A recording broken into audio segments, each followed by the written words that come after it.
ছয় তারিখে বিশ্ব ইসলামী আন্দোলনের নেতা, মানবিক নেতা জনাব ডাক্তার শফিকুর রহমান সাহেব পিরোজপুরে আসবেন ইনশাআল্লাহ, এবং তিনি পিরোজপুর তথা জাতির উদ্দেশ্যে গুরুত্বপূর্ণ ভাষণ দান করবেন।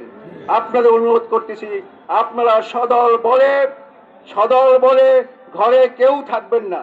পিরোজপুর সরকারি বালক বিদ্যালয় মাঠে আপনারা উপস্থিত হয়ে তার বক্তব্য আপনারা শ্রবণ করবেন ইনশাআল্লাহ। যেখানেই আমিরে জামাতের সমাবেশ ঘটতেছে, সেখানেই লক্ষ লক্ষ জনতা পঙ্গপালে ঢাল নামতেছে। এই সমাবেশগুলো দেখে তারা আজকে পাগল হয়ে যাচ্ছে।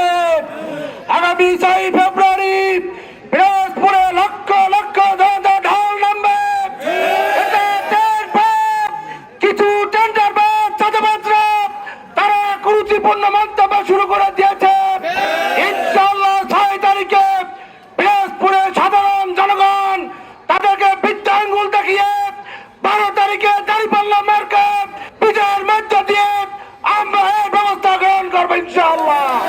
আমরা বাংলাদেশ জামাত ইসলামী সবসময়ের জন্যই শান্তিপূর্ণ কর্মসূচি দিয়ে এসেছি, অপরকে কখনোই আঘাত দিয়ে নয়। সুতরাং আমাদের প্রতিপক্ষ বন্ধু যারা দীর্ঘদিন আমরা একসাথে কাজ করেছি, এখন হয়তোবা সময়ের প্রয়োজনে আমরা আলাদা হয়ে রাজনৈতিক কর্মসূচি পালন করছি। তার মানে এই নয় যে আমরা পরস্পর কাঁধা ছড়াছড়ি করব।